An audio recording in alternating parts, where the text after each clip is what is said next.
All right. Welcome into the half. My name is Aaron Montgomery, and you can find me at our success group. Who's this guy?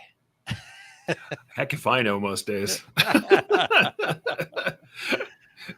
Well, I'm Eric Campbell, and you can find me at erichcampbell.com. I might know a thing or two about embroidery and a little bit about maybe e-commerce along the way. Indeed. All right. That's probably what you know me from. We got to work on a better transition there. I just always feel like I introduce you, and then does that get weird? It's okay. I don't care. I was waiting for the introduction. I didn't know what to do. I know. Unawares, my man. I should probably tell you about that, but that would mean we'd have to show up more than 30 seconds before things started. But yeah, we're often like running back and forth in the mornings trying to get stuff done. But hey, I'm glad to see you here, sir. Glad to have people who are tuning in as well. So that's always lovely. But yeah, the half is always a good time for us to get a chance to talk over the events of the day, as well as kind of get your questions and answers. So we would love to have you guys come in with your questions about anything, apparel decoration, business, success, whatever it is, and heck, way far afield if you want to go there. Yeah, wherever. That's what we've always said about this, right, Eric? Is whatever you guys want to talk about, we're willing to at least give it a shot. You know, we might not. Who knows? They'll test us someday, Eric. Who knows? But they'll figure it out. Yeah, Jesse, hello. Thank you for being here. And yes, hello, Jesse. Happy to have you in. Yep. All right, cool. Well, why is it not going away? Buttons are moving on me for some reason here. So, all right, folks. Pushing buttons. Here we go. So here's where we're going to start, Eric. Two regular guys recap. I just got to talk for whatever that was, 45 minutes, an hour, something like that, about one of my favorite topics, pricing. I think we covered the ground. I told Terry this a couple times on screen, but I really love those questions that he came up with, because I think those are really good questions for people to think about inside of their own business. Right? It's one thing to hear what I've got to say, but if you go and ask yourself those same questions that we covered over there today, I think it's going to be huge for your business. So anyhow, what were some of your things that you felt like we needed to add to, or what stood out for you? Well, first thing is, I'm actually going to go ahead and list those questions off really briefly and just tell people, if you didn't get to see two earlier guys, there was really just a fantastic round of questioning, and the discussion between Aaron and Terry was fantastic. But the questions were, does it matter what the competition is charging? Well, definitely. I mean, my opinion on that one, I've always said pricing by committee is not my favorite thing. Because everybody does this thing where we do this little survey of the area around them and then immediately says, all right, I've got 4 people around me, and this is what they charge. I'm going to just nickel and dime underneath them. And then we race to the bottom and nobody wins that race. Big box stores win that race after you're all dead. That's who wins that. The online decorators of the world who are honestly still subbing out to other printers just at less profit to the small printers. Suffice it to say, the other ones that we had that I really loved, because we had, like I said, the competition one, like I said, pricing by committee always bugs me.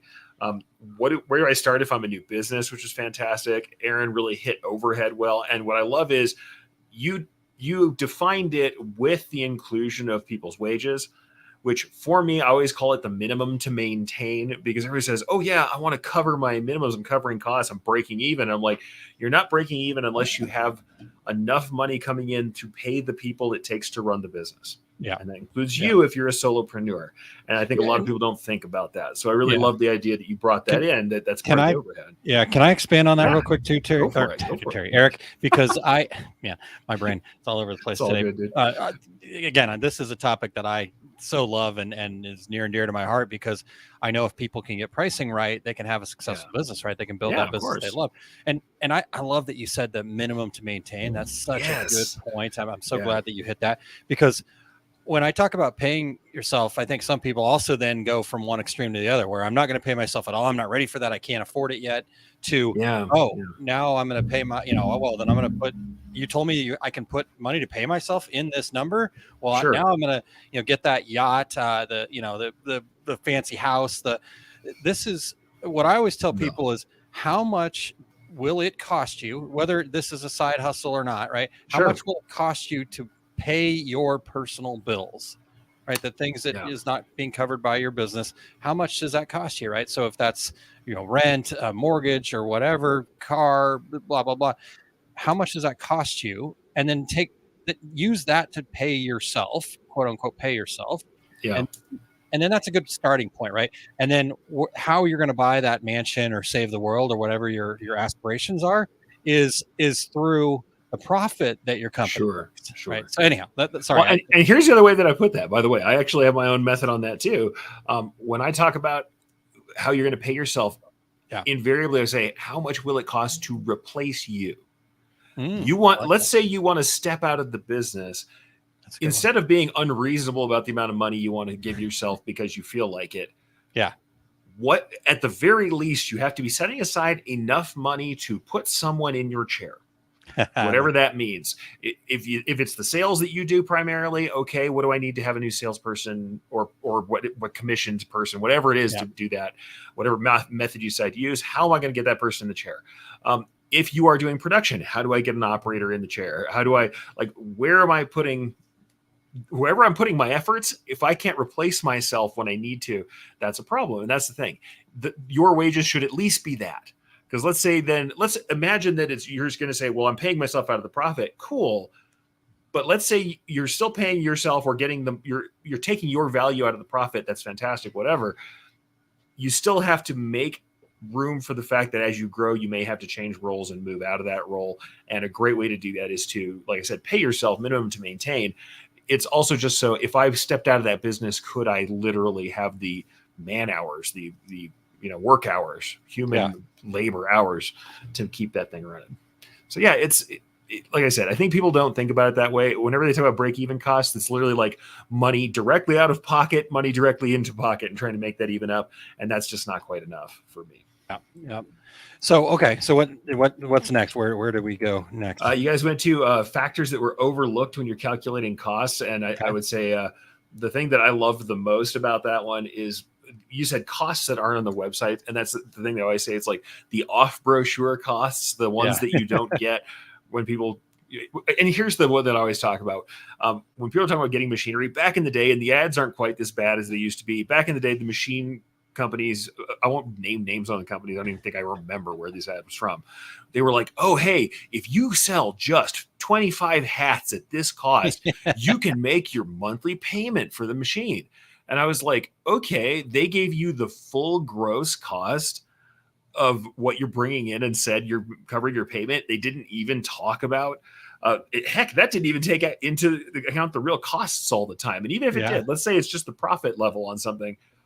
All right. Did they talk about the electricity, the insurance, the human being running it? Yeah. No. And that's a message for someone who's doing it on the side, not expecting to make money as a hobby. And you're like, oh, I'm just trying to pay my machine costs off. Okay. Maybe that's an argument, but there are so many costs. I mean, there's also the other thing we don't take into account. This is a totally off the topic subject.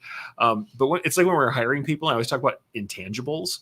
There's this entire category of things that don't show up on a regular, CV. They're not going to show up on your regular resume. And those intangibles are very important. Emotional intelligence, the ability to communicate, those are very important and may or may not show up on someone's CV. But same thing on the other side, on the negative side, you don't always know the number of costs that are going to be incurred when you're doing work. And honestly, the sad thing when you're very first starting out is that there's a part of that that's only going to be revealed by working. Yeah. And that hurts because you're like, man, I want to plan and have everything, all my, I's dotted, my T's crossed. But the truth of the matter is there's a number of things that you don't really know until you're underway. Yeah. And that's where accounting makes the biggest sense. Yeah. Just taking an account and being aware, even if it's not to the penny, knowing what you're spending on and knowing where your money's going is always important. Yep, definitely. So that was always good. All right, let's say hello real quick here. Hello to Present. Thank you. Yeah. If I'm wrong, then please feel free to let us know. Appreciate you. And we also have Marianne joining in from Santa Fe, New Mexico. So. Excellent. All right. Also in the heat with me. Yes. How do I know if I'm making money? By accounting. That's the thing. You can only know if you're making money if you know what's leaving and you know what's coming in. That's how do you know if you're making money. Yeah. Honestly, if you have no idea if you're making money, you probably also don't know if you're paying your taxes correctly. Bad things are coming if you don't know if you're making money or not. You actually have to review budgets. That's something you already said. I don't feel like I'm breaking new ground here, but it's almost just to say, if someone asks me this question, I'm very concerned about how they're going to make things happen for themselves down the road. Yeah. I'm like, wow, this, or it belies the fact that they're probably treating this as a hobby. Yeah. Which can be fine. Nothing wrong with it. Yep. But if you're trying to make it profitable, pay for that hobby. Yeah. Well, and even if it is the hobby, even if this is fully hobbyist level for you, that's fine. I think it's still a good idea to know your costs. Yeah. And that doesn't have to be on a project by project basis, but it can be. Sure. You can decide to do, you can do monthly reckoning like many people do. You can do smaller periods of time, but project reckoning can be very, very powerful sometimes. To say, all right, especially if you're doing something like, let's say you do, as I often did, even in my commercial world, very boutique, singular work that is individual and unique to the situation. Yeah. You may have to say, all right, I had to go get extra materials. I had to go do all this stuff that's not normal. This required research. Like I had to learn a new skill to do this thing. Yeah. I need to know what effort is going into it. And that means there's also some time accounting that has to happen there. Yeah. So accounting is so much of it. And then after that, we had what can I do to make more business or more money with the business I have? And I think some of the best things that, honestly, Aaron, you had these points that I really love. Repeat business, the loyalty business. People make such a push toward new account acquisition, but we all know that account acquisition costs more than a deeper penetration into your existing books. The people who are already buying from you are an easier tipping point by far to get them to buy more than it is to get new customers. Do we have to do new customer acquisition? Absolutely, we do. Sure. That's not me saying we don't look for new customers, but if you forget to do the cross-selling, the upselling, the reminders, loyalty programs was one you brought up as well. If we don't work on those things, we are absolutely leaving a tremendous amount of money on the table. And the funny thing is, it's also about the pricing. I mean, we talked about pricing costs, and certainly I'm always about perceived value. But when we don't check our pricing out, when we don't have a concept of what people are willing to pay, and we constantly set our limits based on arbitrary concepts of what things are worth, and if we lowball all the time, the chances are that we don't know what we're leaving on the table in the first place. Yeah, true. You don't know. There's so many people who say that we talked about that in the show, where people say, oh, in my town, I'm in Akron, Ohio, and they won't pay more than $5 for a t-shirt. And very frequently somebody will say that to you and you go, have you ever tried? You ever tried charging them more than that? And they go, well, no, I don't want to lose the business. And I'm like, how would you know? Yeah. How would you ever know? Or have you done something to increase that perceived value and said, hey, I've got this premium t-shirt that I've packaged differently and here's why it costs that. Or at the very least, you said, here's this package. I'm putting it out there. It costs this, and see if anyone bites. Yeah. The marketing cost is worth it to test those waters pretty frequently. And, if people have a good feeling about you, and sadly, like we talked about, people buy with their emotions, not just with their minds, then it's entirely possible that they might pay more than you think. Yeah. Yeah. And then, of course, Terry had a fantastic point of bringing up efficiency. And this is something I talk about in digitizing, literally things like using less stitching and using the proper materials. Not only gives the garment a better hand, but causes us to reduce our machine time. Yeah. And less machine time per design means more things that can go on in a day. And less time spent one way or the other is less cost into it, or more opportunity for you in the course of a day. So working on your efficiencies, working on your workflow. That's the other thing people don't think about. How much time it takes you just to get the information around and get materials from one place to the next. Yeah. All of that stuff can make improvements. I hate to say this. I think probably a little bit of marketing does more than almost any of that. Marketing to your existing customer base, asking for referrals as well, which is, I know sounds so old school, but still makes a lot of difference. Yeah. We're still a business that has lots of word of mouth advertising going on. All of these things are going to make a difference to your bottom line, how you can make money, because if you have a business that's already working, you probably have access to people who are there to promote it. Totally. Yeah. I love it. I love it. All right. What was, I think that there's the last one, right? Yeah. How often should I recheck my numbers? Gosh, if you're someone who works digitally, who has a system that is like that, where you are constantly able to see the numbers rolling. I mean, don't be me. I'm looking at a bar graph of my e-commerce sites like sometimes hourly, and that's not cool. Yeah. It's not really going to be something that you can manage like that generally. Yeah. Should you be taking a check at the end of the day? Probably. Should you be checking it every week? I think absolutely so. And should you be having a monthly look at your numbers? I would absolutely think a monthly look at the numbers is important. Bi-weekly for sure for me. I feel like you can't, as much as I don't think you can track it constantly and be happy with that, you don't need to be spending lots of time with it. If we're looking, hey, even daily, if we're looking at a live chart, let's say we do have a system that is digital, that is central, with all of our numbers being plugged in, watching costs, watching efficiencies, watching percentages is something that you can do pretty easily. If you're not doing it that way, then yeah, maybe you're not going to sit there and actually, sit there and do the calculations every day. Yeah. In that case, I would want to see it monthly, but I think you're right in saying that it's not a one size fits all answer. Yeah. It is more about just not, it's about not succumbing to this status quo. Like, as long as it's still running and there's money in the bank, we're good. That attitude sounds fine, but eventually you will have some problems. Yeah. Yeah. All right. Anything else that we missed then? What I know you went through the questions, but was there anything else that stood out from your, as you're sitting over there in the producer chair going, these guys should say this? Honestly, when it comes to pricing, I think the hard part about it is that it is so variable and it really matters what market you're in. And maybe that's something that you didn't hit as much, but that's because it's so complicated to go that far. You guys had a nice, solid, tight hour that was about the general world of pricing. Yeah. If we got down into the weeds, you could say, all right, if I'm in the bridal market, my pricing is going to look different than someone who is in the pet market, who is in the business-to-business uniforming style market that I came from. That's my bread and butter. That is in the streetwear or retail market. Yeah. Those prices are all going to vary and be different because people have a different expectation. Correct. And the sad but true thing is you're dealing with this moving target that's between what does it cost for me to be in this business, how much am I putting into it, and what is the expectation in the arena that I'm in my vertical, in the segment that I'm selling to.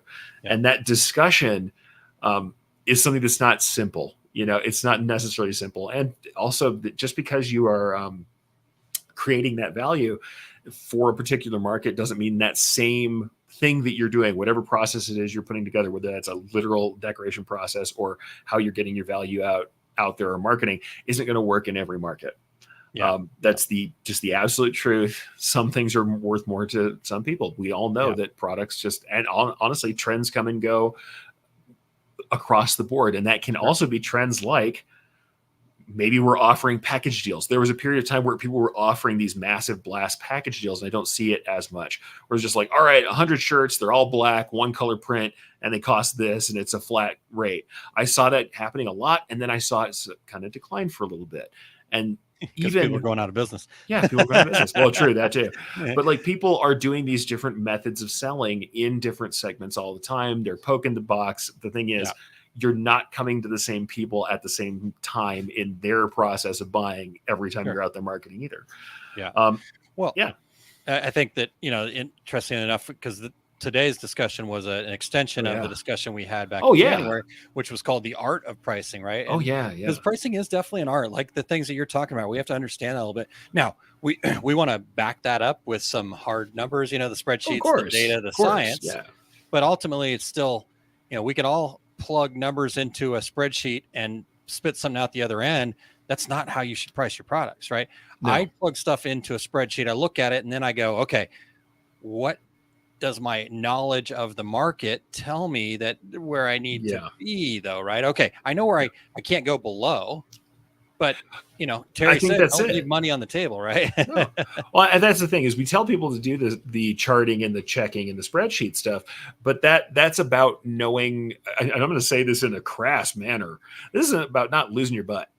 That's what that is. That's not selling your feet out from under you. Mm-hmm. That's not cutting off your nose to spite your face because you're trying to get the sale. That's the thing. The numbers, everybody says, know your numbers. That's to make sure you're literally not undercutting yourself.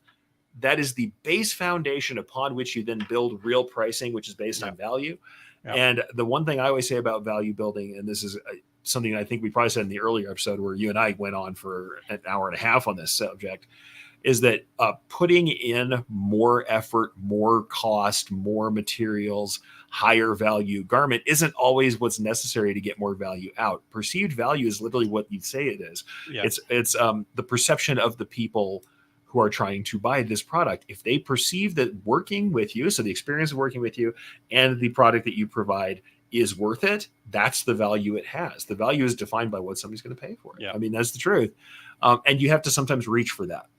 Yeah. By the way, I want to go ahead and call out, you put up a couple of comments there. We have Jeremy Picker, I believe, is probably on, but yeah he is Picker on. Picker in the house. What's up? From Amber Creative. And this is somebody who knows value very well. Yes. Yes. Because he's always trying to push like retail style looks into this market, and his merch is just superior. Yep. Do you think there's probably some more value on the table and people probably pay a little bit more for that merch? Absolutely. But are they willing to? Freaking awesome. And he works at it, right? It's awesome. Yeah. Well, that, and because do you want a piece of merch that looks like logo slap blasted junk? Yeah. Or do you want something that looks like away. Yeah. Wear once, throw away. We should have, that should really be our thing. WOTA, right? Wear once, throw away. Brand fill. Do we want that, or do you want something that's actually cool, comfortable? The garment is nice. Become my favorite thing that I wear all the time. Yeah. Absolutely. Yeah. Absolutely. And it doesn't mean it has to be crazy. The funny thing is some of it's just appealing to somebody's sense of belonging. Just understanding what the styles and trends are and appeaing to that. And and then, cost wise, again, like I said, in Two Rare Guys, we can't, our brains don't do it. We can't calculate the costs of what does it take to make that thing versus what we're willing to pay for it. Those are two separate conversations that are going on in our head, and we don't realize that when we're pricing our products. It's as easy as this. What are you willing to pay for a brand's shirt if it was sitting on a Target shelf versus what are you paying for that band shirt, same shirt at the concert? Yeah. Why are we doing that? If we examine for half a second, that is an emotional reaction. I want to capture the way I felt during the event. Yep. And how am I doing that? By magical thinking, by attaching it to an object. Like the contagion of the object being near the event makes it special. That's how it works in our minds. That is a fully emotional thought. I could come home from the concert, bootleg, and here I'll go Charlie Talley on you. I could take a picture of the shirt while I'm there, come home, send it off to a digital print house of some kind, blast that shirt off to myself, probably the same cost or less, who knows, than the shirt that was there, and have that shirt. I could have their art if I want to do it illegally. Yes, illegally, immorally, whatever. That same shirt would be there, the blank, probably the same blank. Most people, depending on the merch companies, if the merch companies just slapping stuff together, probably the same blank, probably the same processes. Would it be the same as the one that I bought when I was, in the heat at the event? Heck no. Of course we know, but that's an emotional thing that we're doing. For sure. But we have to remember that that's part of this. Calculation anyway. Yeah, for sure. All right. Well, let's transition here before we run ourselves out of time. But weekly wins. All right. So what do you guys got out there? What things happened this week that were a win? And here's the important part. I preface this, I think, every time, but I'll continue to do it every time because I want everybody to share. I don't care if you feel like it's too small, you feel like it's too big, you feel like whatever. Let go of that and just share that weekly win, and that we can celebrate together wherever that is, whatever it is for you. So I don't know. I can't keep score of who went first last time or whatever. I'll jump. Are you ready? Go for it. I'll jump. Yeah, I'll jump. Here's the thing too, because we talk about having wins that are small and not related to work all the time, because you are not made to just work and die. You're supposed to have a life in between. Trust me. And I'm somebody who's learning that myself. Talking to yourself there, Eric. Talking to myself here. Hey, I can see myself in the camera while we're talking. Hey, Eric, you are not here just to work and die and pay bills. That's right. That's right, brother.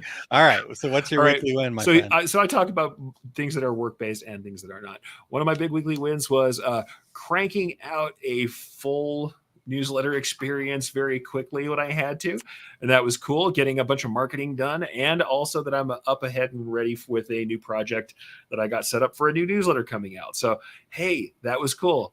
It's just like, when you have to generate the ideas and get it together yourself, and it's kind of like a lot of just digging into the well, Might not be that you do everything the best way every time, but getting it done, getting it put together and working through it is good. Also, here's my dumb little wins. Stuff that I don't like doing that I managed to get done this week. Went to a very uncomfortable appointment with a doctor. I don't like talking about myself and things that are going on, and had to go do that. So continuing on my health journey that is, Cool. fits and starts and stutters and sucks. But at the same time, went in, saw the doc, even though I very nearly canceled it, made myself go through it, and am continuing on my treatment plans for stuff that I'm working on. Hey, we're all getting older. We all got to take care of stuff. So there's that. Cool. And that's the other big one. And also, despite being completely unhappy with how it was going, managed to work on appointments for something that is a office manager type thing that's going on, and kept my cool after getting canceled on twice. So that's one of those things where I'm like, made the new appointment, just kept on rolling it over, and did not let it blow out my whole week. So that's one of those things. Hey, we all have things that we're better at and less good at. Wins are wins, man. I love it. So big wins, small wins. Yes, indeed. How about you, sir? Big wins, yeah, definitely. And you guys tuned in here. Let's get them into the comments. Get them in there. I know it's kind of a little time delay here, but get them in there while we're sharing. We'll get them up there. So yeah, I'm going to share two also, real quick, two, but two. First is the Radical Goal Getters program. Heck yes. So that came together really kind of quickly, but then it turned out what I think really awesome. So my friend Addie, who I'm doing this program with, and I have been talking about this concept for a long time. We've kind of had a bunch of notes. We finally started to push some things to finish line. Last week, we actually said, let's do this. When do you want to launch by? And we're like, let's just go. And so I put together the entire webpage, everything in a day. Lots of help from my good friend over at ChatGPT. Hey, if it works, it works. It's not, but see, the cool part is I was trying to share this in the in the secret sauce and Two Regular Guys. It's not about like this copy and paste and just like the blah. It's having the conversation with it. Help me better say this. How, and then taking that and tweaking it. And so, you just move things a lot quicker. So got the website up, got all that going, and we've had a lot of really interested parties. This is not necessarily geared towards the decorators community, but certainly there's no reason not to have them join. We're looking with like coaches. So, I mean, you're going to be around some people that are go-getters that are going to get this done. And so I'm super excited about that. We're going to limit it. So I think it's going to fill up based on what we're seeing so far. We just launched yesterday. So nice, very nice. Full launch yesterday. And we already got people that are kind of getting their seat at the table, so to speak. So that's awesome. That's one win. The other win that I wanted to share, and people might go, oh, this is not a win, but again, there's no judgment to any of this. Go for it, my wife's father passed away at the end of May. Some of you may have heard that. And they just had the funeral this last Monday. We were in Minnesota for the funeral, and my mother-in-law asked me to read the obituary in front of the service. And it was hard. It was really hard. Right. But I guess the win for me is just, I just felt so much love, and they just accepted me into their family. And, this was a big day for them, and to be able to be a little bit a part of that, and maybe, the obituary had some funny parts in it, so I tried to make it a little bit. He's a Norwegian, so me, a non-Norwegian, trying to say "ufta" and "lefsa" and things like that.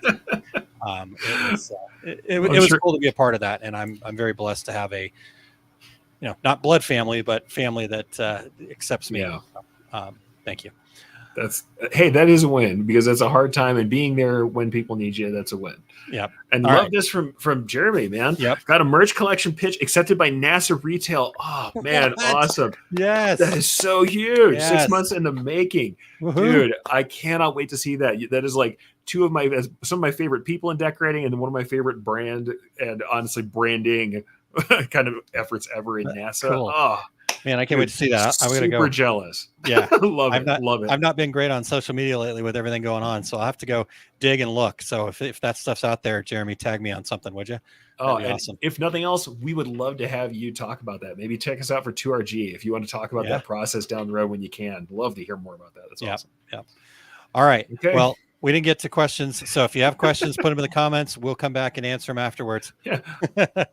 Our challenge being done on time. That's right.